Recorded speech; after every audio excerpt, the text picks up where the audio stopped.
오늘 본문의 이야기는 압살롬이나 다윗이나 혹은 어떤 드고아의 여인의 이야기인 것처럼 보이지만 사실 요압의 이야기입니다. 등장하는 사람은 사실은 그 세 명인데요. 다윗과 압살롬과 드고아 여인 세 명인데 사실 이 이야기는 처음부터 요압이 꾸몄고 요압이 구성했고 요압이 생각했던 이야기입니다. 내용은 복잡하지 않고 간단합니다. 요압이 드고아에 있는 지혜로운 한 여인을 찾았습니다. 그 여인에게 한 쇼를 준비하게 하는데 요압은 그 여자에게 상주가 된 것처럼 상복을 입고 죽은 사람을 위해서 오래 슬퍼했던 여인처럼 보일 수 있도록 최대한 초췌하게 꾸미고는 다윗에게로 보냅니다. 그리고 할 말을 가르쳐 줬죠. 할 말은 이겁니다. 남편은 이미 죽고 아들 둘이 있는데 아들들끼리 싸우다가 한 아들이 이제 큰 아들이 작은 아들을 이제 죽였습니다. 어머니 입장에서는 하루아침에 한 아이를 잃은 거죠. 남편은 이미 죽었고요. 그러니까 한 아들이라도 살았으니까 얼마나 다행인가 싶긴 하는데 주변 사람들이 그 살인자를 우리가 놔둘 수 없다. 그래서 그를 끌어내라. 우리가 이제 죽일 거다. 이렇게 했다는 거야. 그래서 이 여인은 하루아침에 두 아들 모두를 잃게 된 상황입니다. 형제를 죽였다는 이유로 또 다른 아들을 죽인다면 사회 정의가 실현될 수 있을지 모르지만 그 어머니는 그럼 어떻게 해야 되는가 하는 거죠. 그 어머니는 어떻게 되는 건가? 과연 그 어머니가 모든 아들을 단번에 잃게 되는 게 이게 진정한 사회 정의의 목적인가? 라고 할 만한 생각을 이제 갖게 만드는 이야기입니다. 이 이야기가. 이게 비록 거짓말이고 꾸며낸 쇼에 불과하지만 다윗이 처음에 이 드고아의 여인으로부터 이 이야기를 들었을 때 고민을 했습니다. 진짜 그렇다. 진정한 사회 정의라는 게 뭘까? 이런 생각을 다윗이 했습니다. 사실 다윗은 자기도 지금까지도 그 문제로 고민을 하고 있었기 때문이죠. 그게 사실 다윗 이야기잖아요.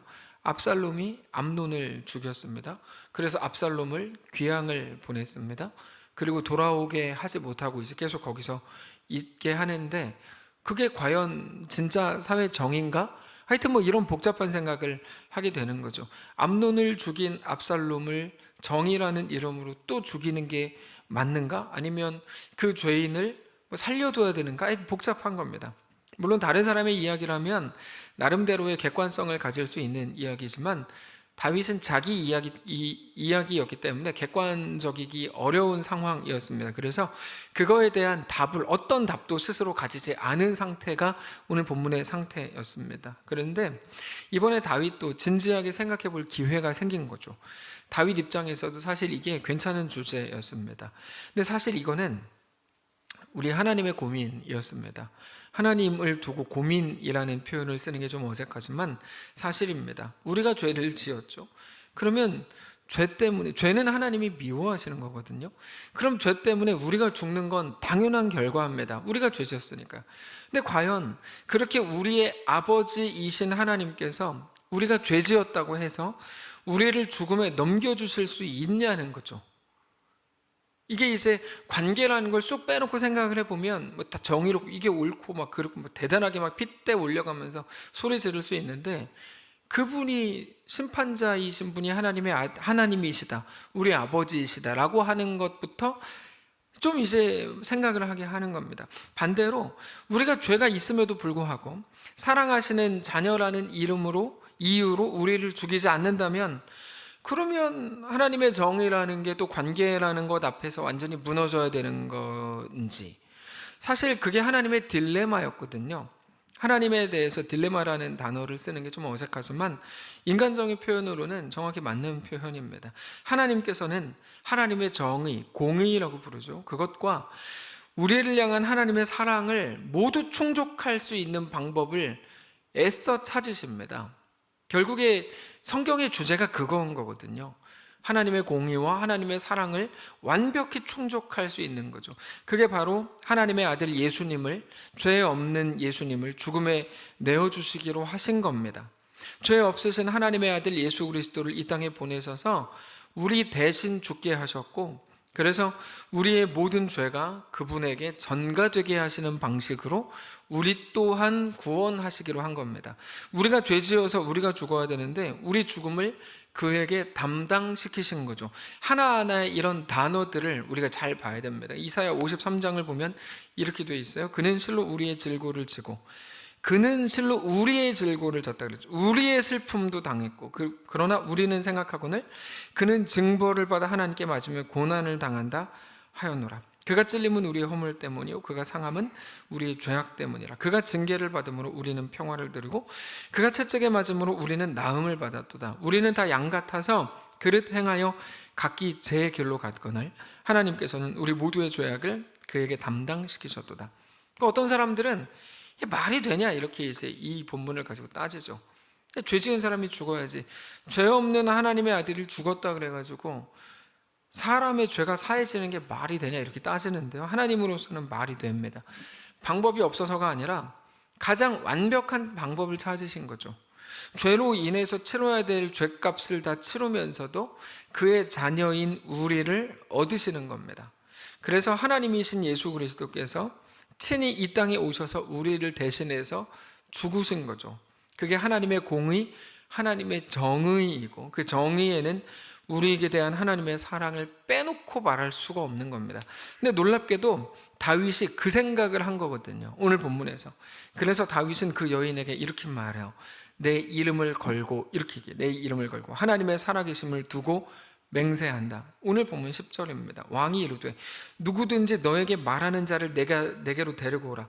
그가 다시는 너를 건드리지 못하리라. 그러니까 내가 그렇게 하겠다는 거거든요. 내가 너를 막아주겠다. 11절 여인이 이르되 청하건대 왕은 왕의 하나님 여호와를 기억하사 원수 갚는 자가 더 죽이지 못하게 하옵소서. 내 아들을 죽일까 두렵나이다 하니 왕이 이르되 여호와께서 살아계심을 두고 맹세하노니, 이런 표현을 쓰죠. 너의 아들의 머리카락 하나도 땅에 떨어지지 아니하리라. 내가 그렇게 하겠다, 이런 말입니다. 이스라엘에 말하는 사람이 없겠습니까? 말하기 좋아하는 사람은 어디에든지 많습니다. 근데 말하기 좋아하는 사람들, 따지는 사람이 없었겠습니까? 아무리 왕이라도 그렇지 뭐 이렇게 하면 안 되는 거 아닙니까? 법을 어기면 뭐 어떡합니까? 따박따박 따지는 사람들이 있었겠죠. 그럼에도 다윗이 이렇게 결정할 때는 다윗이라는 왕의 다윗이 왕이라는 권위가 있었기 때문이기도 하지만, 그 사람들의 모든 시끄러운 말들, 그 모든 소리들을 다윗이 스스로 차단하겠다는 의지가 담긴 결정이었습니다. 우리가 가끔 내 이름을 걸고라는 표현을 봅니다. 그 말은 나는 법을 어겨도 괜찮다는 게 아니라 자기가 책임을 지겠다는 거죠. 거기서 나오는 모든 손해나 어려움에 대해서 자기가 책임지겠다는 겁니다. 그렇게 볼 때 다윗은 법을 어기고 있는 게 아니고 정확히 말하면 책임을 지고 있는 겁니다. 이게 다윗의 정의, 다윗의 공의였고, 정확히 말하면 우리 하나님의 공의입니다. 하나님이 우리를 살리기 위해 그 아들 예수 그리스도를 십자가 죽음에 내어주셔서 우리를 살리셨을 때 그것에 대해서 누구도 뭐라고 말할 수 있는 사람이 없는 거죠.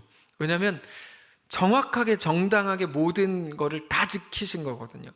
정확히 피 흘림이 없으면 죄사함이 없다, 히브리서의 지난주 주일날 인용했던 말씀인데요, 그 말씀을 완전히 이루는 하나님의 완벽한 방식이었죠. 하나님이 친히 죽으시기로 하는 하나님의 공의입니다.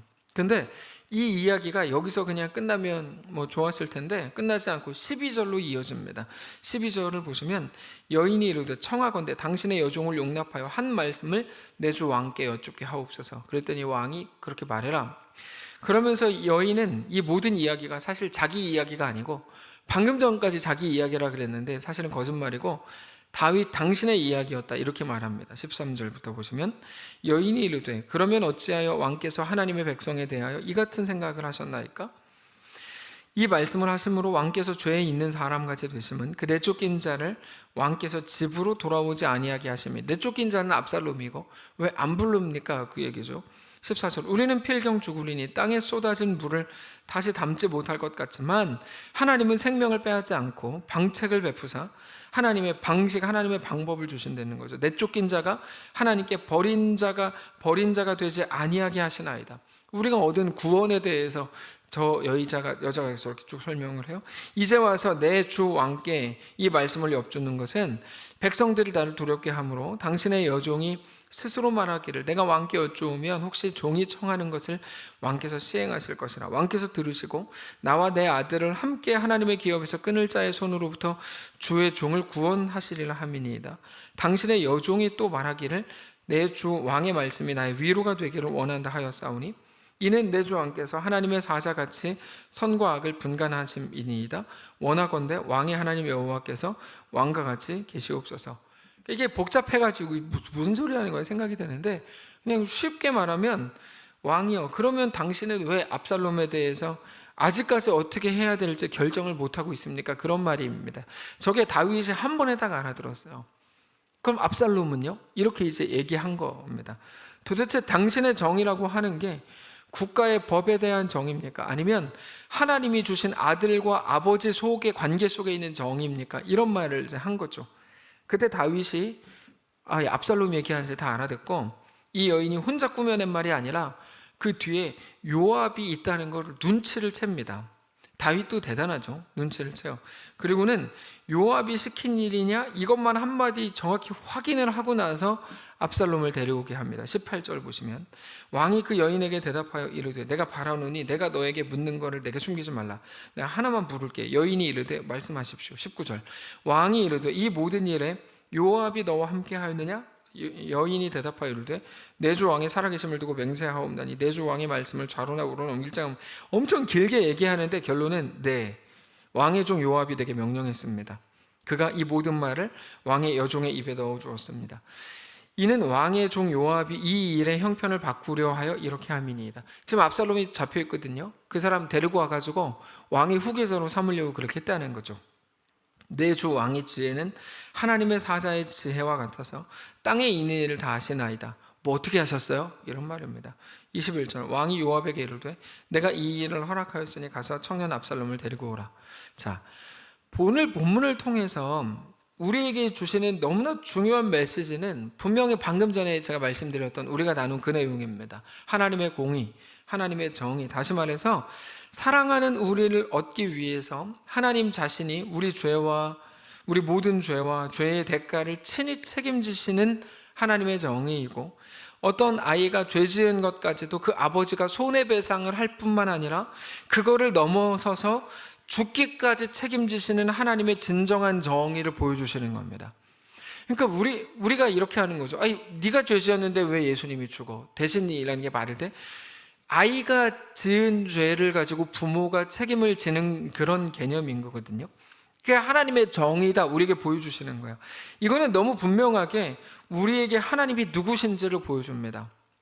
이게 이제 우리가 종교개혁 기간을 지나고 특별히 종교개혁 주의를 지나면서 너무나 중요한 메시지였는데 말씀드리지 않았던 것 같은데, 하여튼 다음에 나누겠지만, 우리가 하나님을 섬긴다고 할 때 여러분, 하나님이 누구신지, 하나님이 어떤 분인지, 하나님이 뭐를 기뻐하시고 뭐를 미워하시는지조차 모르고 그냥 기독교에서 시키는 일들을 행할 때가 너무 많습니다. 이거는 완전히 신앙생활을 잘못하는 건데요, 많은 사람들이 그렇게 해요.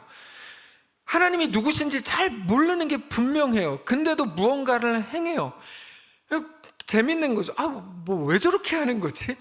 본인들도 몰라요. 왜 그렇게 하는지를 몰라요. 그냥 그렇게 해야 된다고 생각하는 거예요.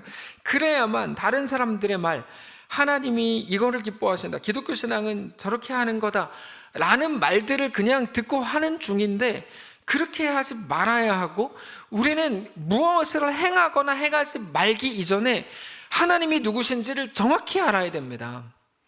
이게 이제 가장 중요한 거거든요. 하나님이 어떤 분이신지, 하나님의 성품이 어떤지, 하나님 속성은 어떤지, 하나님은 무엇을 기뻐하시고 무엇을 미워하시는지를 알아야죠. 오늘 본문이 다윗에게 그 지점을 파고든 거거든요. 근데 우리는 그거를 모르는 채로, 예를 들면 뭐 이거 해야 돼, 뭐 저거 해야 돼, 십계명이 어때, 뭐 이렇게 접근하니까 사실은 기독교 신앙이 아닌데 기독교 신앙이 형태만 띄는 거죠. 다 틀린 말들을 막 속어 넘어가는 사람들이 너무너무 많은 거야. 우리 하나님은 온전히 섬길 수가 없습니다. 당장 몇 주 동안 계속 말씀을 드렸는데, 하나님은 큰 소리로 기도하는 걸 기뻐하신다고 믿는 어떤 사람들 중심으로 그들은 큰 소리로 기도할 수밖에 없어요. 왜냐하면 그들은 큰 소리로 하나님이 기도하는 걸 하나님이 기뻐하신다고 왜 그런지는 모르겠지만 생각하거든요.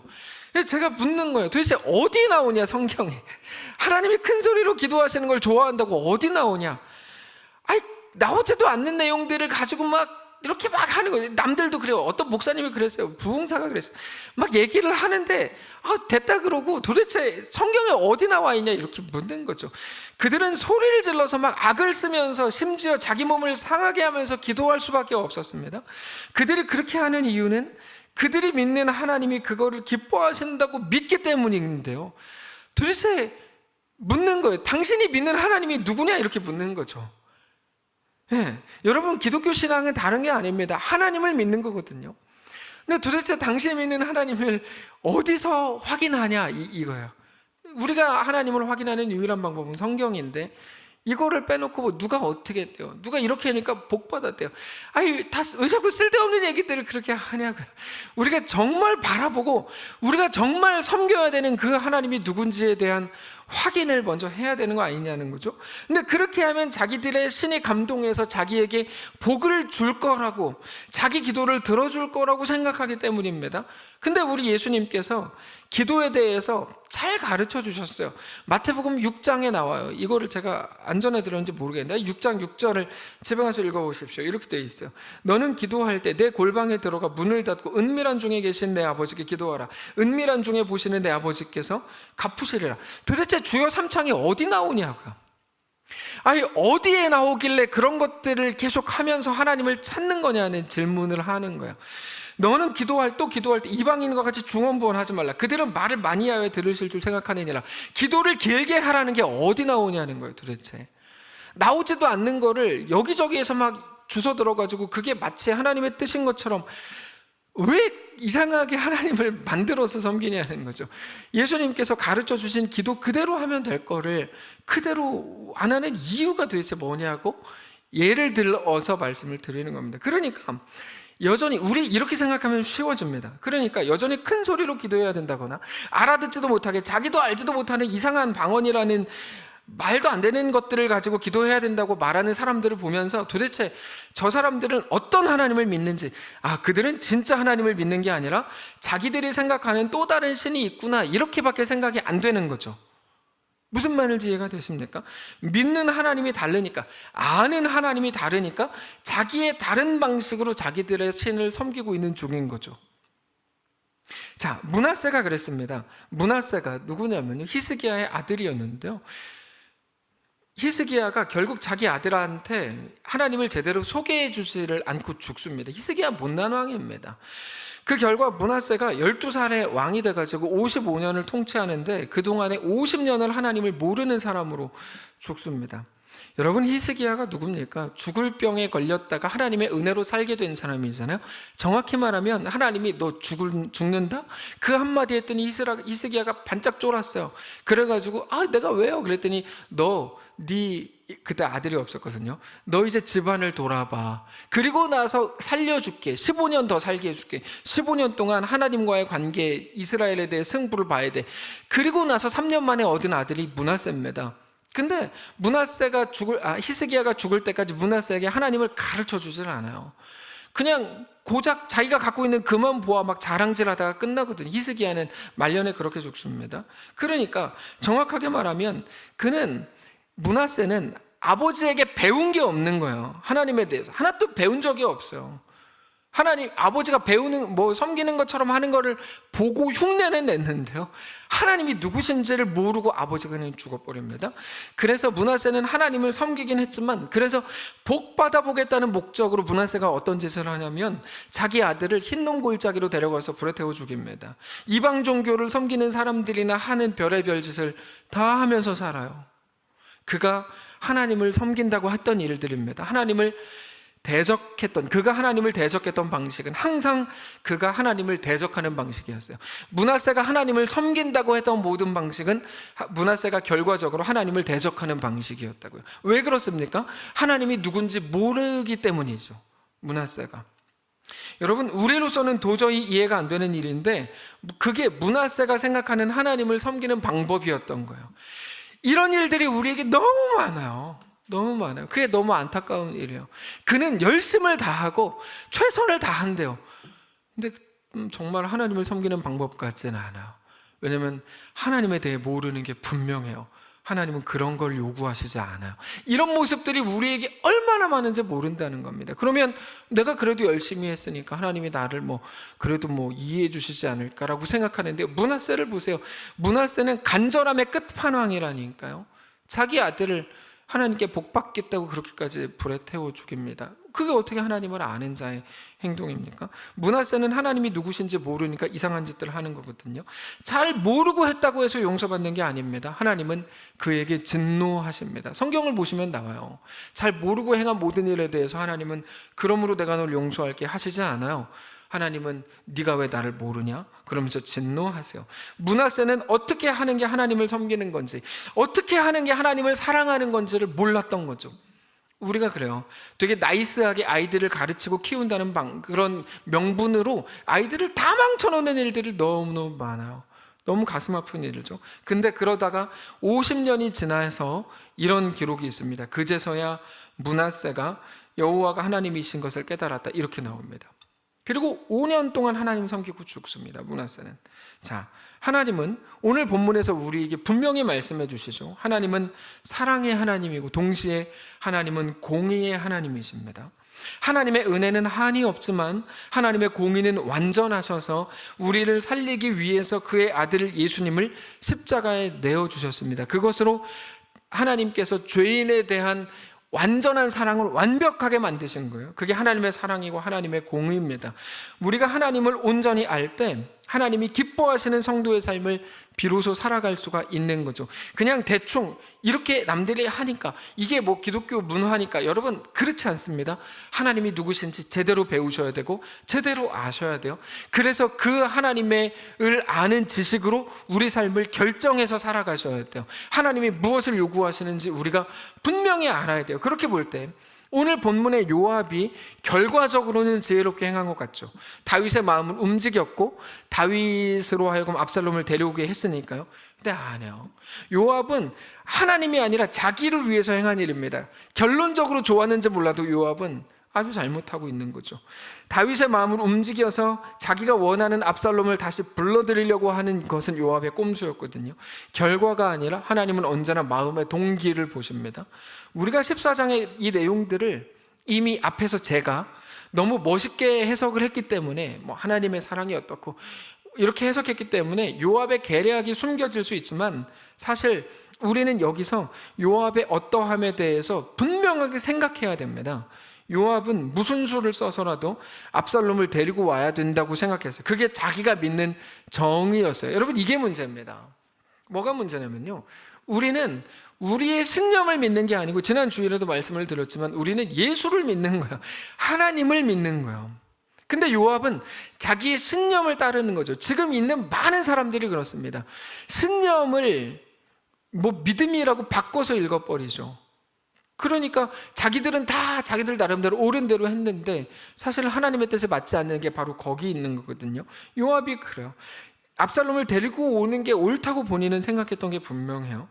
중요한 거는 무슨 수를 써서라도 그는 그렇게 그 일을 행하려고 했던 거죠. 그리고 요압이 그렇게 행한 이유는 사실 다윗이나 압살롬을 위해서가 아니고 오로지 자기의 정치적인 욕망을 채우기 위해서였습니다.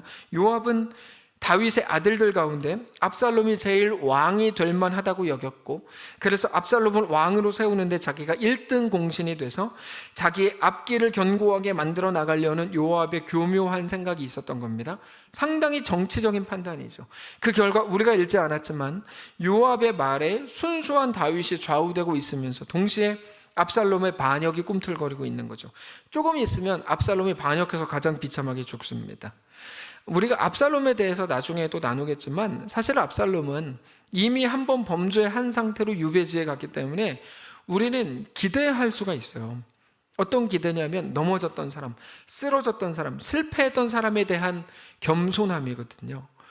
기대할 수 있어요. 저 사람은 쓰러졌었으니까 그럴 수 있겠지. 좋은 글씨가 새겨져서 이제는 더 새로워지겠지. 이제는 더 훌륭해졌겠지. 기대할 수 있었는데요.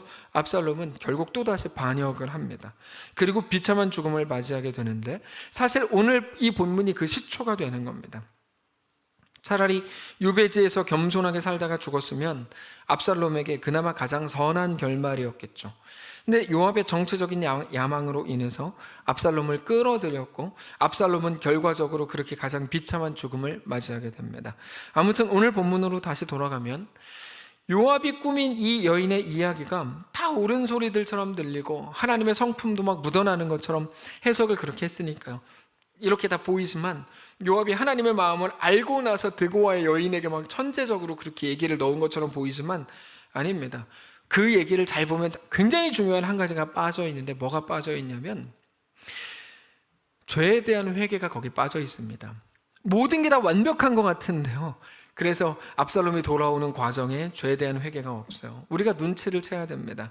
오늘 본문을 보면 그저 어머니의 불쌍함, 아들의 실수 이런 것들을 나오지만 아들을 받아주는 부분에 있어서 회개가 아니라 단지 동정이나 연민만으로도 모든 게 해결될 수 있을 것처럼 요압이 꾸몄다는 사실이죠.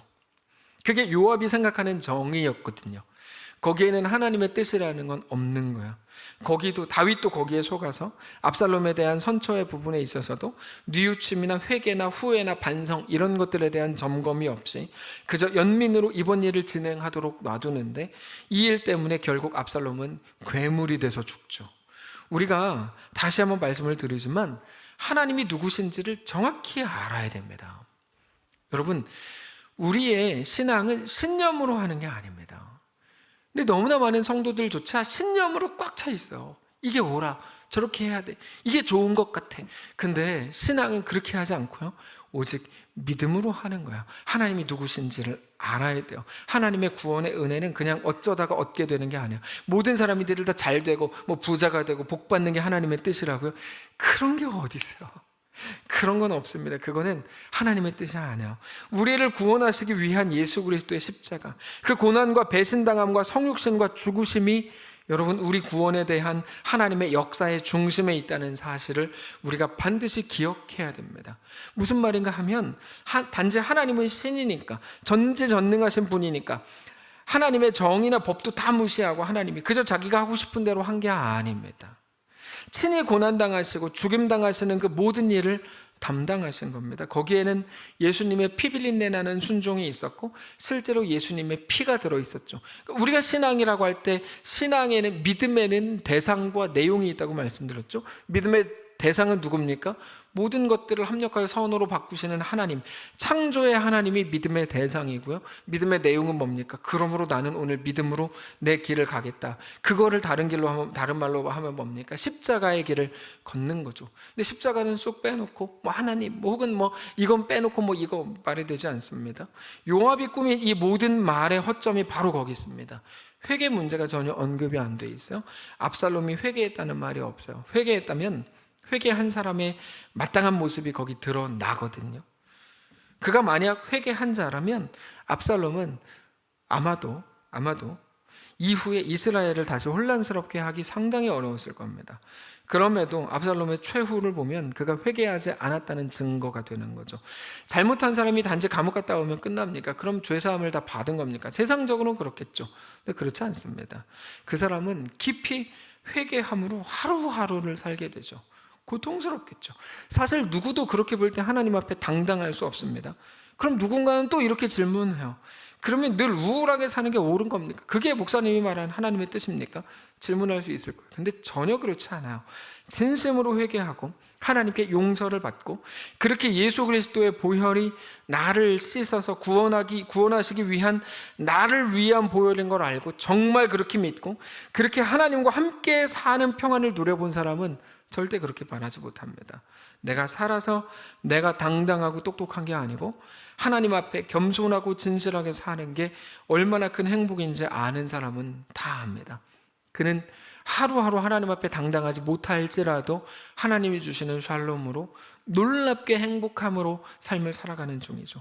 오늘 우리가 본문을 대할 때 우리에게 주시는 하나님의 그 음성을 듣게 되시기를 원합니다. 사랑하는 성도 여러분, 말씀을 정리하겠는데요, 우리는 무엇으로 살까요? 성도는 뭘로 삽니까? 우리는 오직 우리를 지으실 뿐 아니라 그의 아들까지도 우리를 위해 내어주신 하나님의 놀라운 사랑과 하나님의 말씀에 순종하심으로 우리를 위해 친히 이 땅에 오시고 우리를 위해 죽으시고 우리를 위해서 우리와 함께 다시 사신 우리 주 예수님으로 인해서 우리의 가치가 생겨나고 우리의 삶이 하나님 앞에 그렇게 세워지는 것임을 믿으실 수 있기를 바랍니다. 성경에 워낙 많은 인물들을 나오지만 오늘 본문에 나오는 요압이 너무 안 됐습니다.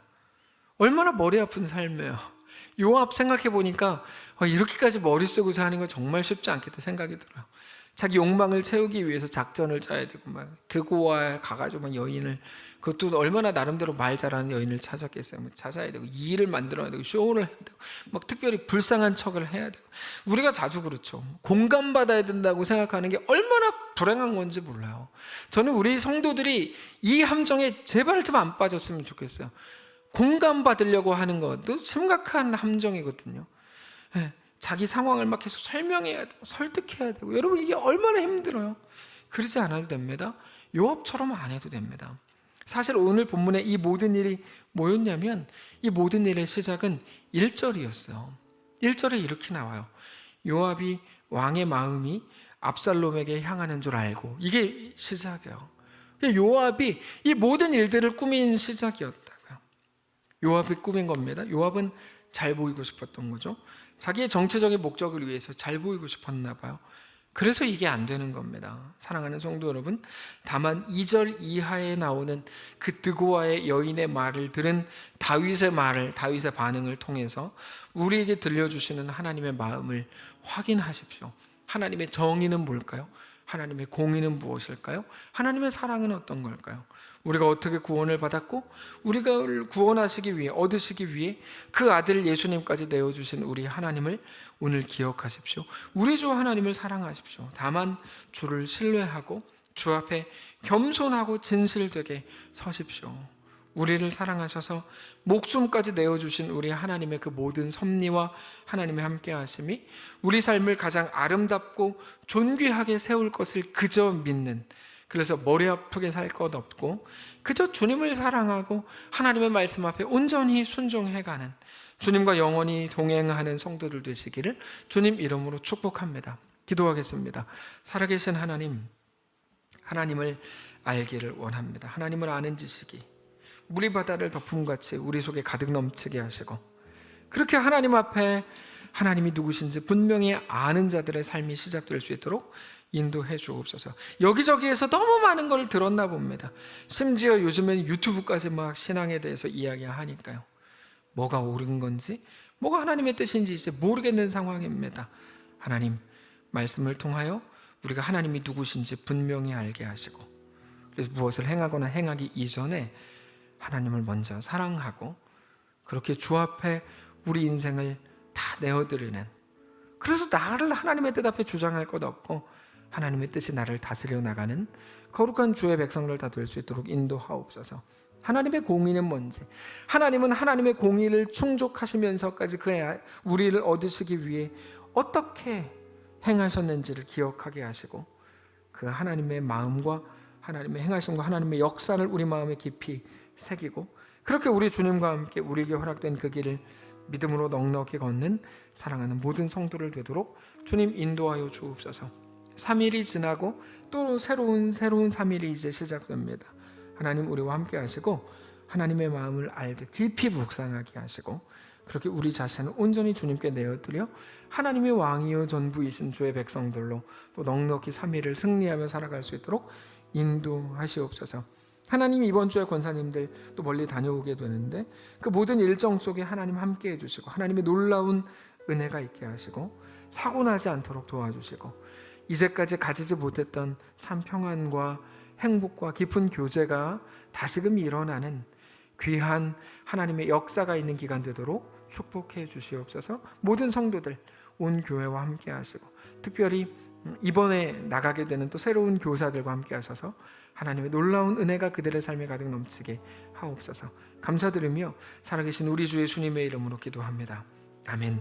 하늘에 계신 우리 아버지요, 이름이 거룩히 여김을 받으시오며 나라가 임하시오며 뜻이 하늘에서 이룬 것 같이 땅에서도 이루어지이다.